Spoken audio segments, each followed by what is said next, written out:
Yes, let's get into it. Get the story time popping. Story. Once upon a time, there was a girl. Hi everyone, welcome back to the channel Behind the Silver Line. Today's video is going to be a story time video. Okay, so we're going to talk about cheating. I'm going to be telling you guys a story about how my first girlfriend, and probably only person ever, cheated on me, to be honest.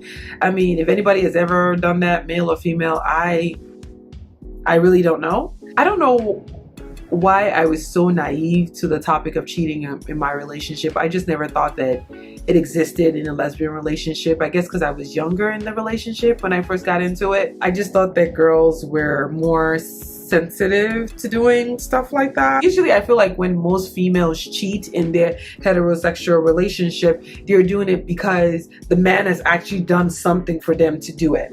Most men, I felt at the time, that when they cheat, they usually things could be perfect, picture perfect in their relationship, and they'll still do it. So when two females come together, I'm thinking, oh, we're good. There's no such thing. Maybe we might not speak for a couple of days because we're not seeing eye to eye, but I never thought that it would escalate into cheating. So this was my first relationship. My girlfriend was 10 years older than me. I met her when I was pretty much like around like the age of 19 and she was 29. It's possible that the age difference probably bothered her more than it bothered me. I guess for her, she would probably have felt like she was really stooping to a level when it comes down to being with somebody younger. But I felt like in my relationships, most people didn't even know how old I was until I actually told them. It was a drama-filled relationship. A lot of my first time experiences with the woman was definitely in that relationship, so I learned a lot. I mean, good, bad, and ugly. I never saw the cheating experience coming. In fact, I've never experienced such a cheating experience because it's just it's a lot. During the course of our relationship, we took several breaks, and a lot of the times she would break up with me. She would be the one to say that this was no longer working for her. One particular evening, I was on the phone with my girlfriend at the time. We'll call her Lisa. At that time, I was already working as a flight attendant. I think I could have been in maybe my second year as a flight attendant or so. We both have cars, and while we were in that relationship, I would leave my car with her in order to just keep things simple. She would drop me off at the airport, take my car. She had the option to drive whatever car she wanted. And to be honest, between the both of us, my car was probably a lot nicer and better. My car at the time, my insurance basically just ended and that I needed to renew the insurance, and I hadn't done that. So she was very aware that my vehicle wasn't insured, but she drove it anyway. And then again, her vehicle had never been insured, period. So it didn't matter what vehicle she was driving that evening. I was at work. I was in Providence, Rhode Island. And on that trip, I actually felt sick. I wasn't feeling very well that day, and whatever was going on, I don't know if it was a cold or the flu, my situation got worse throughout the trip. Literally by the second day of the trip, I sounded like this. Can you give me some water? It was bad. So I was talking to her on the phone on the second day, and I was kind of telling her that I wasn't feeling better. So while we're talking on the phone, she makes mention to me that while she had been driving, there's been a lot of police roadblocks. For anybody who doesn't know what a roadblock is, it's basically literally police officers will put their vehicles on a particular road and sort of kind of block it, and basically they're doing random searches. Sometimes, usually it'll be because maybe there's like a fugitive in the area or something like that. But I think this time around, it wasn't such. They were just doing like random searches where they would just ask you for your insurance and ask you for your license just to make sure that everybody was legal. And according to her, she had managed to kind of divert around the roadblocks.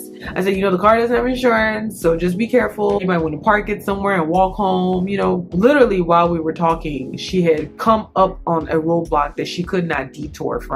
All she said was, hey babe, let me call you back. I just got into a roadblock. And I didn't hear from her for the rest of the evening. I kept calling her phone. It would ring and ring and ring and nothing was happening. And sometime around like 2 a.m., I got a call from a random number.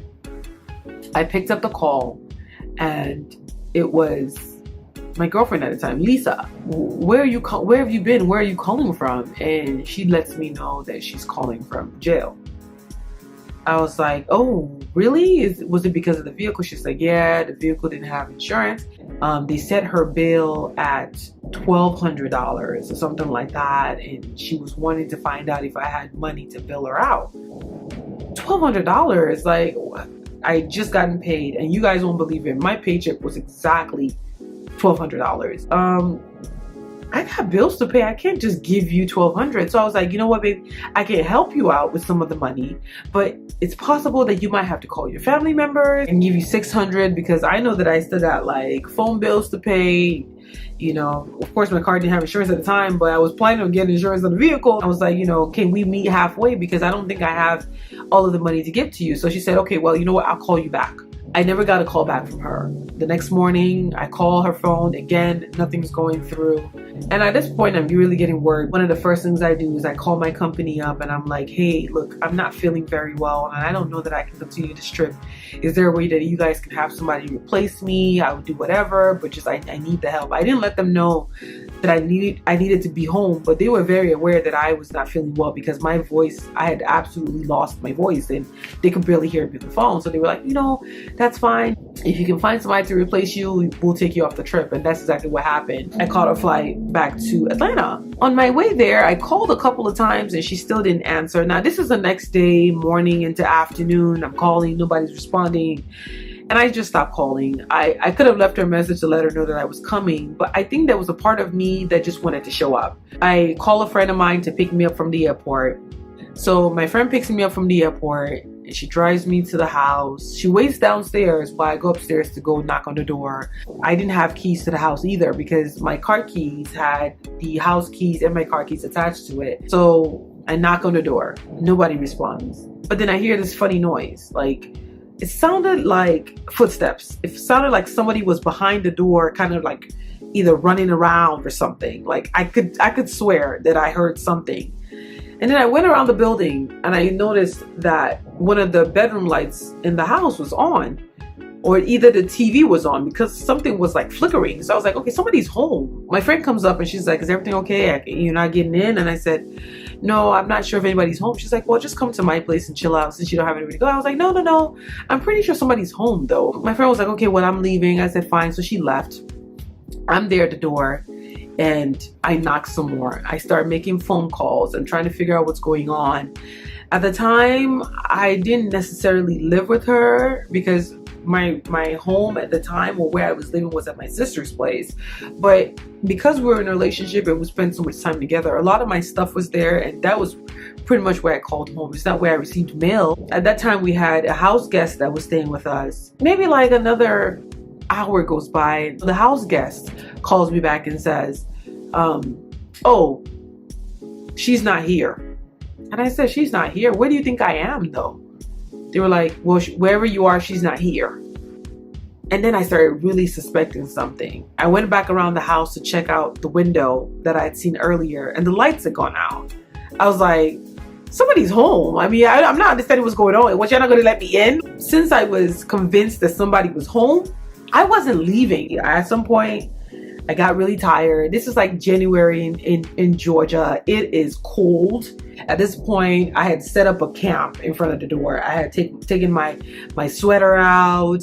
I put on my jeans on top of my clothes because it was cold. And every single hour, I banged on the door. Like I would just boom, boom, boom, boom, boom, boom, boom. Hey, I'm still here. Somebody needs to open this door. Mind you, I got there like around like maybe 7 or 8 o'clock that evening.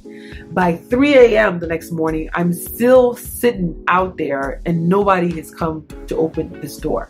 And out of frustration, I took off my heels and I just went bananas on the door. Boom, boom, boom, boom, boom, boom. Then I hear the neighbor, whoever's up there, we're gonna call the cops and they're gonna come and arrest you. And as soon as I guess whoever was on the other side of the door heard me going back and forth with the neighbor, the door came open. So this is for real. This door just opened and I've been sitting out here almost there 4 o'clock in the morning, 10 hours in the cold. I am pissed. I'm snotting at the nose. Really. And guess who's at the door? my girlfriend at the time, Lisa. Come on in here. Come on in here. What's all this noise you're creating? Excuse me. What's going on? What do you want? Last I heard from you were in jail, so I'm just trying to figure out what's going on. What do you want? Well, where's my car? Okay, if you need me to leave, then let me get my stuff. So I was walking towards the bathroom, or the bedroom, to go get my stuff. I walked towards the bedroom, and before I even made it to the door, she says, no. Your stuff is already in a trash bag on the couch. Trash bag on the... My stuff is in a trash bag, in a black trash bag on the couch. What? I am confused. I'm not understanding. What did I do? We were just good yesterday. Like, what's the problem? She won't let me go in the bedroom. And my stuff is on a trash bag on the couch. She says, get your stuff and leave. I said, where's my car? She hands me this slip of, this paperwork that shows that my car has been impounded and it's in some lot. She said, you can go get your car there. I'm like, I can go get my car there. Wow. Okay. All right. So at that time, my phone had died. So I go downstairs to find like a place to charge my phone. I plug my phone up. I call my sister up. I'm in tears. I'm crying because I'm not feeling well. On top of that, now I'm getting kicked out. I'm not understanding what happened. I tell her, I said, I need a ride. I need you to come pick me up. So my sister shows up literally like less than 20 minutes, I think. She shows up real quickly to come get me. So while my sister's on her way, I go back upstairs to go grab this big ass trash bag that she's managed to put my stuff in. On my way upstairs, I see a girl that she's walking out of the apartment with her. I approach her and I say, is this the reason why you left me out here in the cold? And she was like, Silverline, you need to leave. You need to leave now. And I'm so confused. I'm like, I literally came up here to see how you were doing, and we obviously needed each other this week, and this is what I come home to. I couldn't believe it. So she walks the girl down to her car, sees the girl off, and tells me to leave, and wouldn't answer any of my questions. I take my trash bags, paperwork from my car, and I leave. And I think like a couple weeks later, I called her because I wanted to know what happened and why I deserved this whole treatment. She tells me, you abandoned me, you left me in jail, and this is the person that came to bail me out. She had the money when you didn't have the money. She had the support for me when you wouldn't support me. And I was like, so that's why you cheated? And obviously for the fact that this person showed up in your life randomly and was in your bed means that you guys have been in contact with each other for a while. You've had this person in your Rolodex for a while. Well, she was here for me, and this is the reason why we can never be together, because you're so much younger and you don't understand what it means to be with a mature person and have real issues. And I knew that she cheated and I knew that it was wrong. But when you're so young, people can talk to you in this manipulative manner where you feel like everything is your fault. If somebody cheated, they cheated on me, it's my fault. And that's how she made it seem. And to be honest, I bought it. This was my first lesbian relationship, and I didn't want to lose it, and I didn't think I could find anybody else, and I just took the blame for everything. Mind you, she never gave me money to get my car out from the impound. It was really like a sad, very, very sad situation, and she never apologized for it. That was not the last time she cheated. You're in a lesbian relationship thinking that it can't happen because you guys are both females and you guys should understand each other more. It's the same things that happen in your heterosexual relationship, it happens in a lesbian relationship. And here it is, it happened. Thanks for watching. I hope you guys enjoyed this video. I'll see you guys in the next video. Mwah.